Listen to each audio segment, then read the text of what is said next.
Hello friends, आज हम देखते हैं GS3 में effects of liberalisation on economy. हमको पता है कि 1991 में दोस्तों क्या हुआ, इंडिया की इकोनॉमी का लिबरलाइजेशन किया गया, LPG रिफॉर्म्स आए। LPG रिफॉर्म्स के बाद में हमारी इकोनॉमी पे उसका प्रभाव क्या हुआ, उसका इम्पेक्ट क्या हुआ, ये हमें देखना है। ठीक है फ्रेंड, तो हम स्टार्ट करते हैं आज का ये topic. Economic liberalisation reform initiated in India in 1991। 1991 में इनिशिएट किया गया, refer to as the LPG reform. और इसको क्या बोला जाता है? LPG reform. LPG क्यों? L यानी कि लिबरलाइजेशन, P यानी प्राइवेटाइजेशन एंड G यानी कि ग्लोबलाइजेशन। ये चीज़ें हुई थी, इसलिए इसको बोलते हैं LPG रिफॉर्म्स। ये कैसा मोमेंट है? एक वाटर शेड मोमेंट इसको बोलते हैं। वाटर शेड मोमेंट, बहुत कुछ अच्छा रिफॉर्म किया गया होता है और जिसकी वजह से इकोनॉमी में बहुत कुछ अच्छे अच्छे प्रभाव उसके देखने को मिलते हैं, तो उसको वाटर शेड मोमेंट फ्रेंड बोलते हैं। ठीक है, तो यहाँ पे हमें क्या लिखना है कि LPG reforms was a water shade moment in the countries economic history. हमारी इकोनॉमिक हिस्ट्री में क्या है? एक वाटर शेड मोमेंट है, driven by severe balance of payment crisis. क्यों हुआ था ये? तो कि severe balance of payment crisis हुआ था। हम सबको पता है कि गल्फ वॉर हुआ था 91 में। हमारे पास इतना जो फॉरेन एक्सचेंज रिजर्व होना चाहिए था वो रिजर्व था नहीं, तो हम बाहर से ज़्यादा चीज़ों को इम्पोर्ट नहीं कर पाते थे। तो हमारे पास पैसे कम थे, तो IMF और वर्ल्ड बैंक के पास गए, उन्होंने हमें स्ट्रक्चरल रिफॉर्म करने के लिए बोला और हमने फिर स्ट्रक्चरल रिफॉर्म किया। और स्ट्रक्चरल रिफॉर्म के बाद में LPG आए और ये LPG मोमेंट कैसा है? Water shade moment. और इसका इस इंडिया की इकोनॉमिक हिस्ट्री में ये सबसे बेस्ट मोमेंट है। और इन्होंने क्या किया? Reforms fundamentally transform India from a largely closed, पहले कैसी थी हमारी इकोनॉमी? लार्जली क्लोज्ड इकोनॉमी थी, स्टेट डोमिनेटेड इकोनॉमी थी। हमने पहले देखा था पब्लिक सेक्टर डोमिनेंस करता था यहाँ पे, तो वहाँ से रिफॉर्म कैसे हुई, ट्रांसफॉर्म किस तरह हुई? तो more open, market oriented and globally integrated one. अब हमारी इकोनॉमी क्लोज से ओपन हुई, स्टेट डोमिनेटेड से अब मार्केट ओरिएंटेड हुई कि मार्केट की डिमांड और सप्लाई के अकॉर्डिंगली अब डिसाइड होता है, फिक्स होता है, ये डिसीजन मेकिंग वगैरह होते हैं। और ग्लोबल इंटीग्रेटेड वन, पहले हम इंपोर्ट वगैरह कोटा फिक्स किया था, ज़्यादा इंपोर्ट नहीं करते थे चीज़ों को, पर अब क्या हुआ कि ग्लोबलाइजेशन हुआ, तो इसकी वजह से इंटीग्रेटेड सोसाइटी हुई, इंटीग्रेटेड ग्लोब हुआ और हम ज़्यादा से ज़्यादा चीज़ों को इंपोर्ट भी करते हैं, साथ में एक्सपोर्ट भी करते हैं। ठीक है फ्रेंड, तो इस तरह का हमारा रिफॉर्म ये देखने को मिला। Effect of these reforms have been profound and far reaching. इसका इम्पैक्ट क्या हुआ? तो बहुत ज़्यादा हुआ, फार रीचिंग हुआ। अभी तक भी इसका 1991 रिफॉर्म का इम्पैक्ट हमारी इकोनॉमी पे देखने को मिलता है और ये पॉजिटिव भी है और नेगेटिव भी है। ठीक है फ्रेंड, तो हम दोनों इम्पैक्ट को देखते हैं यहाँ पे डिटेल में। सबसे पहले देखेंगे positive impact. Acylated economic growth. 1991 reform, LPG reform की वजह से हमारा जो इकोनॉमिक ग्रोथ है इंडिया का, उसमें इंप्रूवमेंट हुआ। पहले हमारी क्या है, GDP ग्रोथ रेट 3.3 to 4% रहता था। पहले GDP ग्रोथ क्या रहता था फ्रेंड? तो 3 to 4% रहता था, पर ये अब बढ़ के कितना हुआ 1991 के बाद में? तो कि 6 to 8% जितना हुआ। 6 to 8% हमारे GDP ग्रोथ रेट हुआ पोस्ट रिफॉर्म। ठीक है, और ये कंसिस्टेंटली बढ़ते रहा, occasionally even touching double digit, कभी कभी डबल डिजिट भी ये टच किया गया है। ठीक है friend, this put India on the path to becoming one of the world's fastest growing major economy. और ये इतना GDP ग्रोथ रेट 6 to 8% हुआ, तो इसकी वजह से क्या हुआ कि इंडिया ऐसे मेजर ग्लोबल जो पावर है उसमें आ गया कि जिनका क्या है, ग्रो, जो ये इकोनॉमी ग्रो करी है वो फास्टेस्ट है। तो इंडिया की economy one of the fastest growing economy है। ठीक है फ्रेंड, आज हम कौन सी चौथी आर्थिक अर्थव्यवस्था पे बैठे वर्ल्ड में, हमने जापान को भी बीट कर दिया अब। ठीक है फ्रेंड, तो इस तरह हमारा इकोनॉमी में ग्रोथ देखने को मिला। साथ में 1991 रिफॉर्म की वजह से प्रोडक्टिविटी इंप्रूव हुई है, कंपटीशन बढ़ा है and access to better technology. हम सबको पता है प्राइवेटाइजेशन हुआ, ग्लोबलाइजेशन हुआ। ग्लोबलाइजेशन की वजह से क्या है कि फॉरेन जो कंपनीज थी वो भी इंडिया में आई, ज़्यादा से ज़्यादा FDI लेके आई, FI आई, उसकी वजह से हमको कैपिटल मिला, साथ साथ में टेक्नोलॉजी भी अच्छी मिली। उसकी वजह से क्या है, टेक्नोलॉजी जब आती है तो इम्प्रूवमेंट होता है सब कुछ चीज़ों में, प्रोडक्टिविटी बढ़ती है।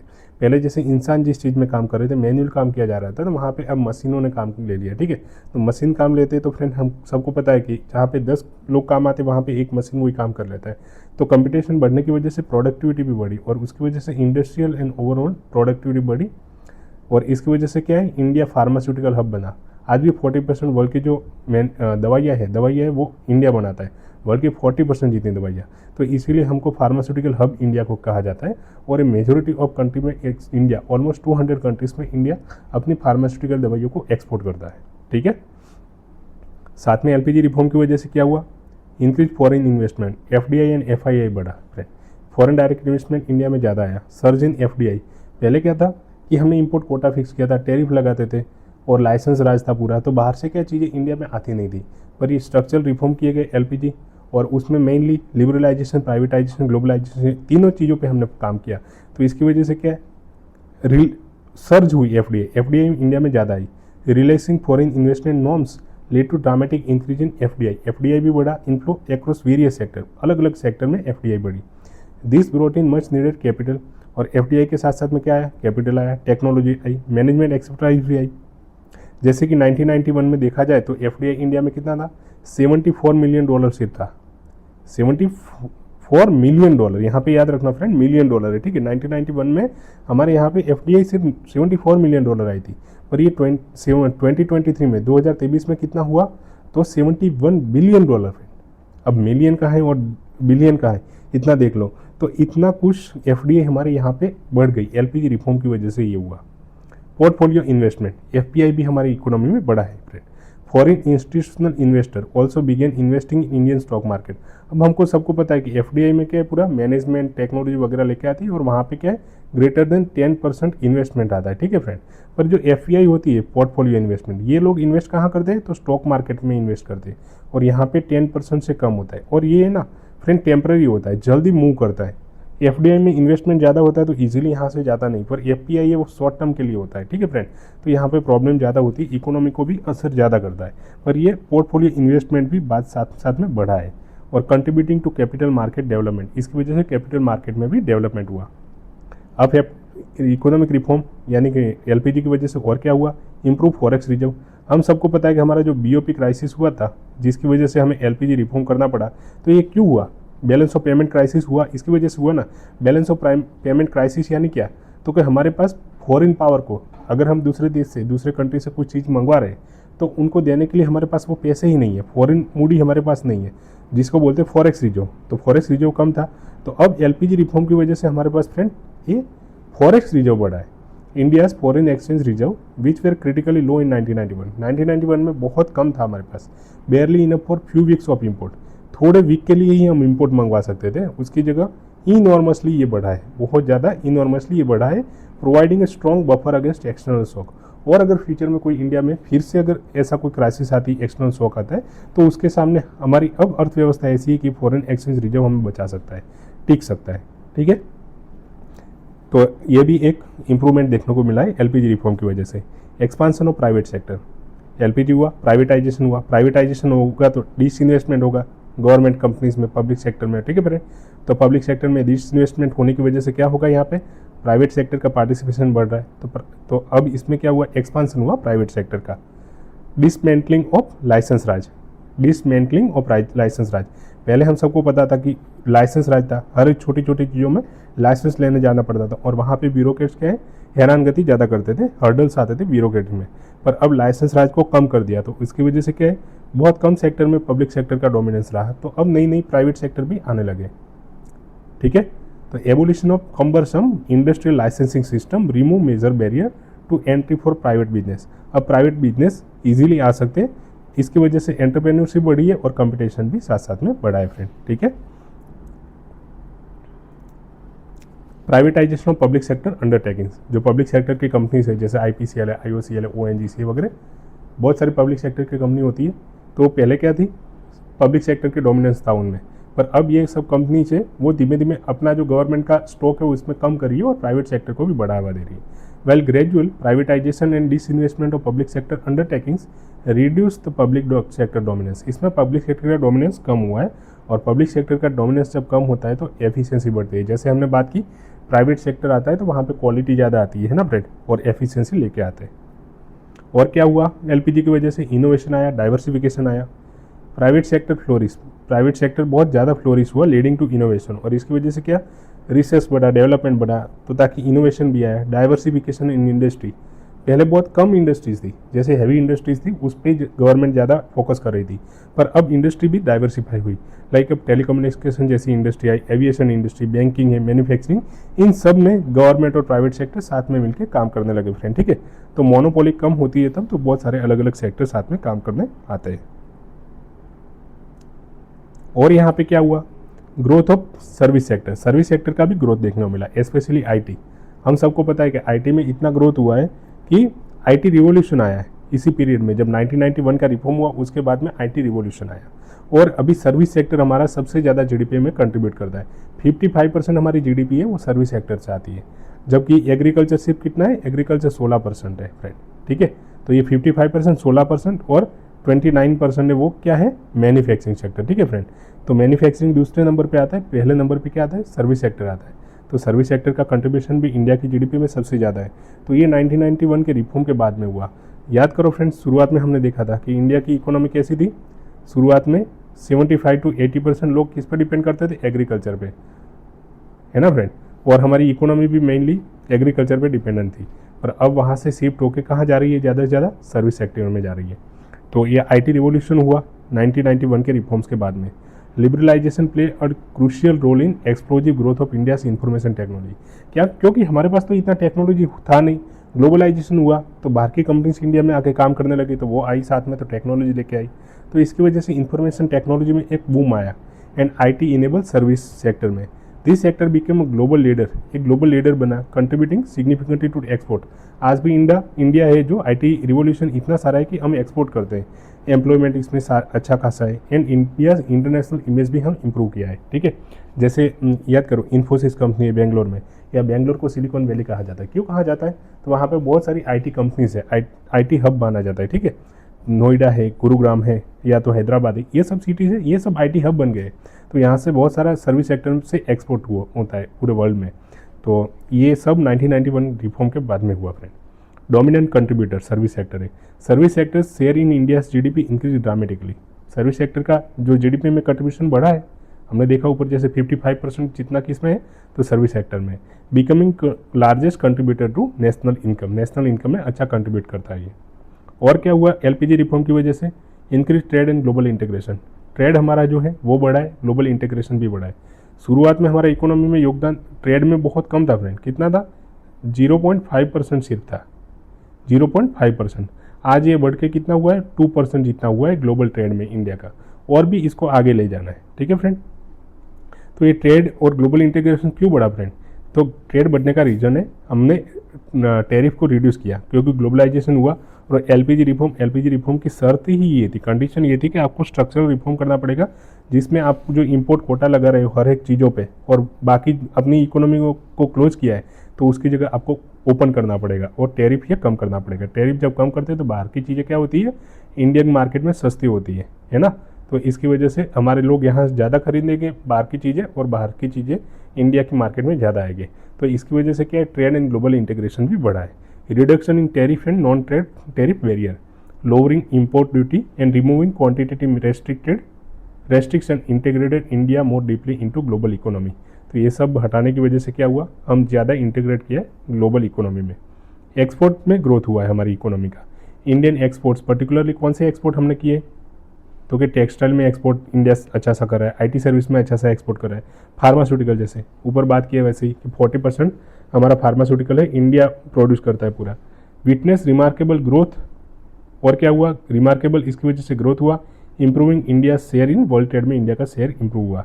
जैसे 1991 में कितना था हमारा सिर्फ शेयर, 0.4%, 5% इंडिया की जो ग्लोबल ट्रेड में शेयर था इंडिया का, जबकि 2025 में कितना हुआ, ये 2% जितना राइज हुआ, ठीक है फ्रेंड। तो ये सब क्यों, एलपीजी रिफॉर्म की वजह से हुआ है। एक्सेस टू ग्लोबल मार्केट में भी हमें एक्सेस मिला है। Indian companies gain access to international market, जैसे अंबानी है, अदानी है वगैरह जैसी कंपनीज, बड़ी बड़ी कंपनी है, वर्ल्ड मार्केट में भी हम क्या अब एक्सेस मिला है, हमारी कंपनीज बाहर जाके भी इन्वेस्ट कर रही है। जैसे ऑस्ट्रेलिया में अदानी कितना बहुत बड़ा एम्पायर क्रिएट कर रही है, या श्रीलंका वगैरह में, कोलंबो वगैरह में, है ना फ्रेंड। तो ये सब क्यों है, तो ये एलपीजी रिफॉर्म की वजह से मेनली हुआ है। हमारी जो कंपनी है पहले बाहर काम नहीं कर पाती थी इतनी, पर अब इंडिया की जो कंपनी है एमएनसी कंपनीज, वो भी बाहर उनको एक्सेस मिला है ग्लोबल मार्केट में। And consumers benefited from wide variety of imported goods and services. और एलपीजी रिफॉर्म की वजह से क्या हुआ, पॉवर्टी रिडक्शन हुआ एंड इम्प्रूव्ड लिविंग स्टैंडर्ड, लोगों का लिविंग स्टैंडर्ड है वो भी इम्प्रूव हुआ है। जैसे 1993 में जब रिफॉर्म हुआ इकोनॉमिक रिफॉर्म, तो उसके 2 साल बाद ही कितना हमारी पॉवर्टी थी, 45% इंडिया की पॉवर्टी थी, और 2011 के सेंसस के अकॉर्डिंगली इंडिया की पॉवर्टी कितनी है 21%। तो 24% जितना पॉवर्टी इंडिया की कम हुई है फ्रेंड, कितना 24% जितना कम हुआ। ठीक है फ्रेंड, तो ये डेटा याद रखना है हमें कि 1993 में हमारी इंडिया की पॉवर्टी कितना था 45% था, वही 2011 में हो क्या कितना हुआ 21%। ये सब डेटा हमें इफेक्ट ऑफ लिबरलाइजेशन में लिखना है फ्रेंड। ठीक है, और ये सब होने का रीजन क्या है, तो अच्छा खासा एम्प्लॉयमेंट जनरेशन हुआ, हायर इकोनॉमिक ग्रोथ हुआ, जिसकी वजह से ज़्यादा से ज़्यादा एम्प्लॉयमेंट अपॉर्चुनिटी क्रिएट हुई, एंड पर्टिकुलर कौन से सेक्टर में, growing service and manufacturing sector में। इंक्रीज इनकम, अब जब एम्प्लॉयमेंट जनरेट होगा तो इनकम बढ़ेगी लोगों की। Accelerated growth translated into higher per capita income, लोगों की पर कैपिटा इनकम बढ़ी, इंप्रूव लिविंग स्टैंडर्ड इंप्रूव हुआ, और significant portion of population leading to a substantial reduction in poverty rate, और इसकी वजह से क्या हुआ, पॉवर्टी रिडक्शन हुआ। और एलपीजी रिफॉर्म की वजह से क्या हुआ, तो एक नया मिडिल क्लास जनरेट हुआ, emergence of middle class, large and vibrant middle class emerge, driving domestic consumption and further economic growth. इसकी वजह से क्या हुआ कि ज़्यादा से ज़्यादा मिडिल क्लास आया बाहर फ्रेंड। ठीक है, एक नया मिडिल क्लास उभरा, और आज भी हम सबको पता है कि मिडिल क्लास है वो क्या करता है, ज़्यादा से ज़्यादा कंजम्पशन जो मार्केट में है वो मिडिल क्लास करता है। जब कंजम्पशन बढ़ेगा तो क्या है, डिमांड बढ़ेगी, कंजम्पशन बढ़ेगा, डिमांड बढ़ेगी, डिमांड को ज़्यादा फुलफिल करने के लिए सप्लाई बढ़ाना पड़ेगा, सप्लाई बढ़ाएंगे कैसे, तो नई नई इंडस्ट्रीज खोली जाएगी फ्रेंड, है ना, और इसकी वजह से क्या इकोनॉमिक ग्रोथ बढ़ता है हमारी इकोनॉमी का। तो ये सब इमरजेंस ऑफ मिडिल क्लास भी एलपीजी के रिफॉर्म की वजह से हुआ है।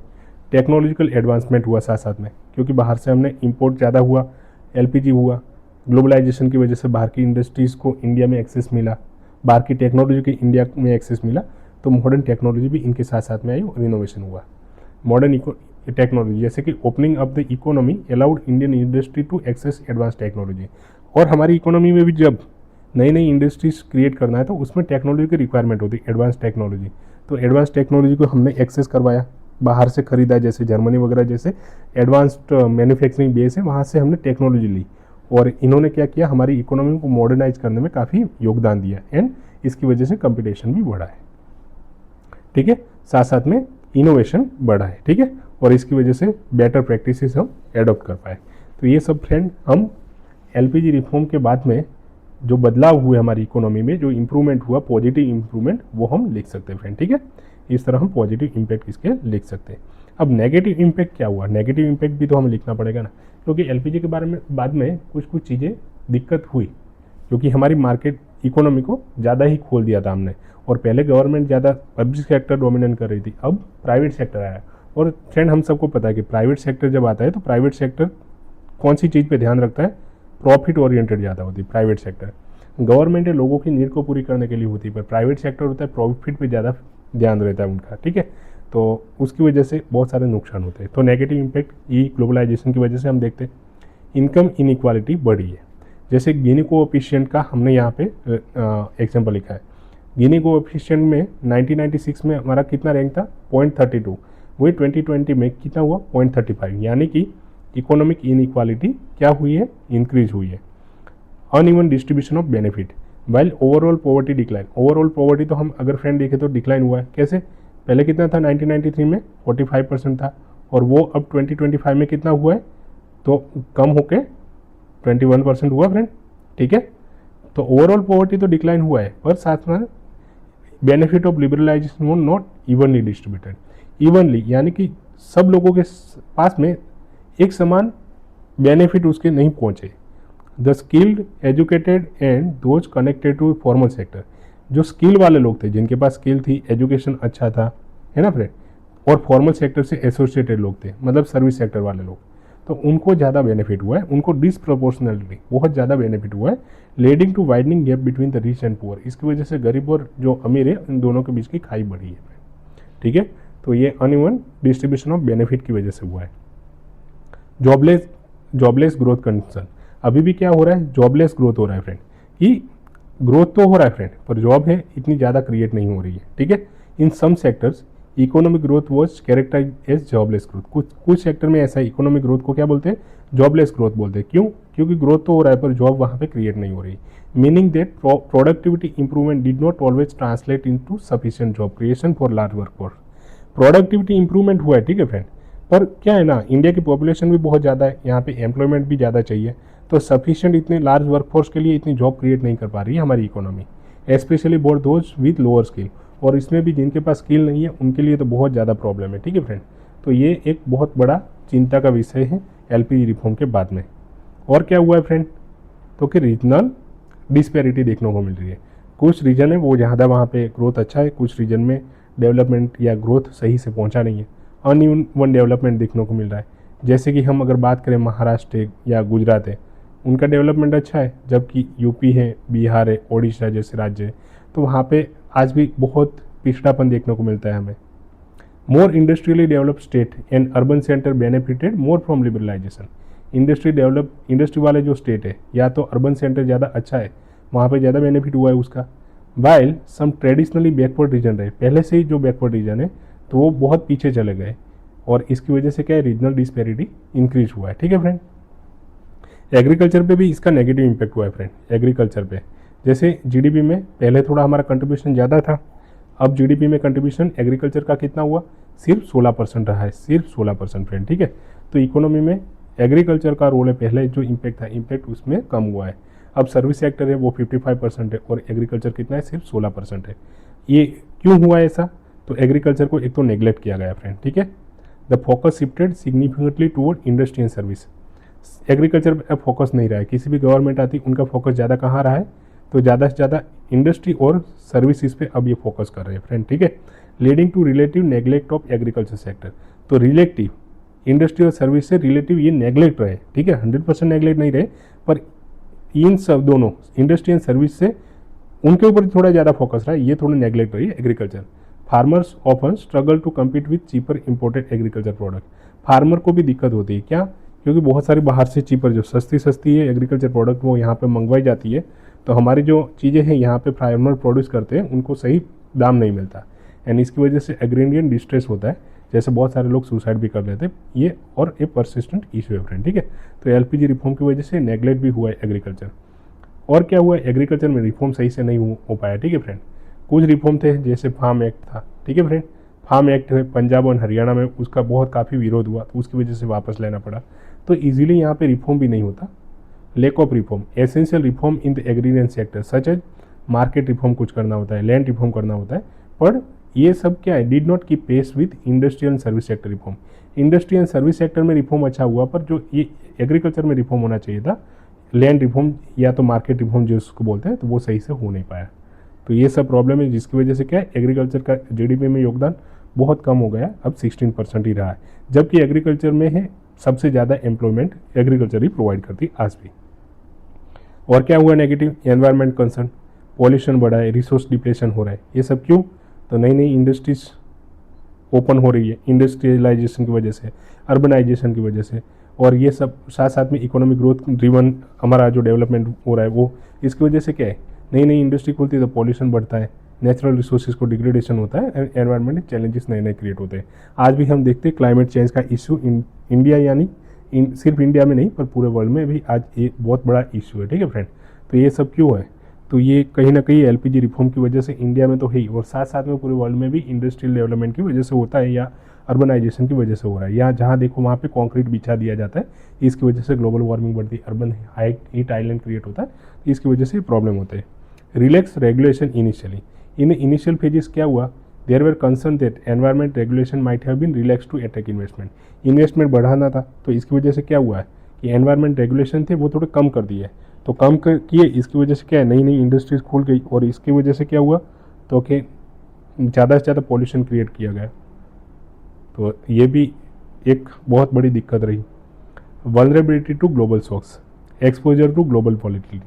अब ये एलपीजी रिफॉर्म का सबसे बड़ा प्रॉब्लम क्या है फ्रेंड, तो एलपीजी में हमको पता है एलपीजी जी यानी कि ग्लोबलाइजेशन, यानी कि जो ग्लोबल कंट्री से ग्लोबल इकोनॉमी उनके साथ में इंटीग्रेट करना। जब एलपीजी नहीं हुआ तो तब हम क्लोज इकोनॉमी थे, बाहर के कंट्री के साथ में हमारा इतना उठना बैठना नहीं था, कि यानी कि हम इंपोर्ट एक्सपोर्ट उनके साथ में ज़्यादा करते नहीं थे, हम सेल्फ सफिशिएंट इकोनॉमी थे, हमारे जितने देश में जितना ज़रूरियात थी उतना हम सब यहीं पे प्रोड्यूस कर लेते थे। ठीक है, तो बाहर क्या हो रहा है उसका इम्पैक्ट हम पे डायरेक्टली इतना पड़ता नहीं था, पर आज की डेट में ग्लोबलाइजेशन हो गया, हमारी इकोनॉमी डायरेक्टली डिपेंडेंट है बहुत सारे अलग अलग कंट्रीज़ पे, तो दूसरे कंट्रीज़ में क्या हुआ रहा है इम्पैक्ट इकोनॉमी पे, उसका इम्पैक्ट डायरेक्टली हमारी इकोनॉमी को भी अफेक्ट करता है। ठीक है, तो हम क्या है, ग्लोबल वॉलेटिलिटी है उसके एक्सपोजर में, उसके कॉन्टेक्ट में आ गए friend. Greater integration with the global economy meant that India became more susceptible to international economic downturn. हम ससेप्टेबल ज़्यादा हो गए इकोनॉमिक इंडियन जो इंटरनेशनल इकोनॉमिक डाउनटर्न के। फाइनेंशियल क्राइसिस और कहीं पे आती है तो या तो कमोडिटी प्राइस में फ्लक्चुएशन होता है। तो याद करो फ्रेंड, क्या हुआ था ग्लोबल फाइनेंशियल क्राइसिस कब हुआ था? 2008 में हुआ था। यूएसए से, मतलब मेनली यूएसए का प्रॉब्लम था, पर उसका इम्पैक्ट भी हमारी इकोनॉमी में देखने को मिला। ठीक है फ्रेंड, तो इस तरह के जो ग्लोबल शॉक्स है अब उनके हम एक्सपोजर में रहने ही वाले, और जब भी कुछ वर्ल्ड में कहीं पे भी कुछ होगा तो हमारी इकोनॉमी को भी अफेक्ट करेगा। ठीक है फ्रेंड, अभी आज के टाइम में ही देख लो, रशिया यूक्रेन का वॉर है, कितना हमें इकोनॉमिकली हमें अफेक्ट कर रहा है।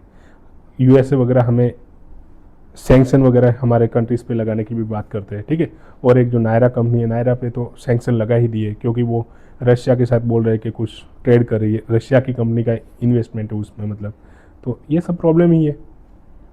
Impact on small and cottage industry base भी इनका इम्पैक्ट देखने को मिलता है। Competition from MNC, multinational company जो बड़ी बड़ी है वो हमारी कंपनी के साथ में कंपटीशन करती है स्मॉल डोमेस्टिक इंडस्ट्रीज के साथ में, स्पेशली कौन सी अनऑर्गेनाइज सेक्टर में जो काम करती है छोटी छोटी इंडस्ट्री, और वो कम्पीट नहीं कर पाती ये कंपनी मल्टीनेशनल कंट्री ये कॉरपोरेशन के साथ में। तो इसकी वजह से भी इसका नेगेटिव इम्पैक्ट हमारी इकोनॉमी में देखने को मिलता है। और क्या प्रॉब्लम है friend? Physical challenges. Well reform aim to reduce physical deficit. ये रिफॉर्म क्यों किया गया था? तो जो हमारी फिजिकल डेफिसिट है उसको कम करना था। फिजिकल डेफिसिट कितना रहना चाहिए? तो 3 to 4%। ठीक है फ्रेंड, तो फिजिकल डेफिसिट को कम करना था, पर managing government finance has remade challenge. पर गवर्नमेंट फाइनेंस को हम मैनेज नहीं कर पाते, ये एक बहुत बड़ा चैलेंज है। Often due to popular spending and inefficient subsidy structure. हमारा सब्सिडी स्ट्रक्चर है वो भी सही नहीं है, और पॉपुलर स्पेंडिंग यानी कि हम जो फ्रीबीज वगैरह गवर्नमेंट नहीं दे रही है, तो फ्रीबीज वगैरह दे रही है, उसकी वजह से फिजिकल डेफिसिट बढ़ रहा है फ्रेंड। ठीक है, तो इस तरह के नेगेटिव इम्पैक्ट हमारी इकोनॉमी पे एलपीजी रिफॉर्म की वजह से देखने को मिला है। ठीक है फ्रेंड, अब हम लास्ट में एलपीजी रिफॉर्म की इम्पैक्ट के अगर हमें कंक्लूजन देना हो तो हम क्या दे सकते हैं?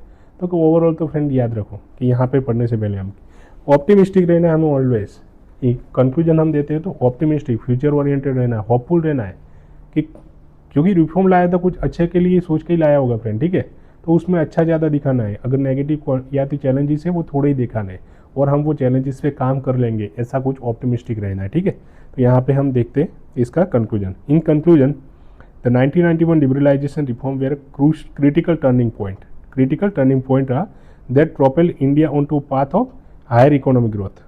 3-4% ग्रोथ से 6 to 8% ग्रोथ पे आ गए, तो इंडिया को कौन से पाथ पे ले गए? हायर इकोनॉमिक ग्रोथ वाले पाथ पे ले गए। एंड ग्लोबल इंटीग्रेशन हमने करवाया, हमारी इकोनॉमी ग्लोबली इंटीग्रेटेड हो गई। While they largely succeeded in their primary objective में तो हम सक्सीडेड हो गए। कैसे? बैलेंस ऑफ पेमेंट क्राइसिस से हम बाहर निकल गए, इकोनॉमिक ग्रोथ भी अच्छा होने लगा। They also presented new socio economic challenge, पर स्टिल अभी थोड़े थोड़े कुछ और सोशियो इकोनॉमिक चैलेंजेस आए। कौन से? That continue to be debated and address through ongoing policy intervention. जो हमने ऊपर देखे सोशियो इकोनॉमिक अलग अलग चैलेंजेस, फिजिकल चैलेंजेस हो या और कुछ चैलेंजेस हो। Overall consensus is that these reforms were essential for rescuing the Indian economy from its crisis. और ओवरऑल अगर बात किया जाए है ना फ्रेंड, इसका सार क्या निकलता है? सार ये निकलता है कि ये सब रिफॉर्म थे वो जरूरी थे फ्रेंड। क्यों? कि इंडियन इकोनॉमी जो बीओपी क्राइसिस था उससे बचाने के लिए ये जरूरी था। And laying the foundation for its subsequent growth, और एक फाउंडेशन रखना था ग्रोथ का, albeit with the need for more inclusive और equitable डेवलपमेंट स्ट्रेटेजी। कौन से क्यों सब्सिक्वेंट ग्रोथ के लिए फाउंडेशन रखना था? ताकि ज़्यादा से ज़्यादा क्या हो पाए? More inclusive and equitable development हो जाए। ठीक है, उसके लिए हमें क्या है? एक फाउंडेशन रखना था, तो उसके लिए एलपीजी रिफॉर्म रिक्वायर्ड थे, तो एलपीजी रिफॉर्म हमने किया फ्रेंड। ठीक है, तो इस तरह हमारा पूरा effect of liberalisation on Indian economy हम देख सकते हैं 1991 के बाद में। इसमें हमने पॉजिटिव नेगेटिव दोनों देख लिया, हमने कंक्लूजन देखा अच्छे से। ठीक है फ्रेंड, ये टॉपिक आप अपने बुक में, हम वैसे पीडीएफ तो आपको प्रोवाइड करते ही है क्वालिटी आईएएस की चैनल पे। ठीक है, तो आप देखते रहना, और कोई ऐसे भी वहाँ पे रखा है तो ऐसे भी आप प्रैक्टिस करो और सेंड करो। ठीक है फ्रेंड, थैंक यू।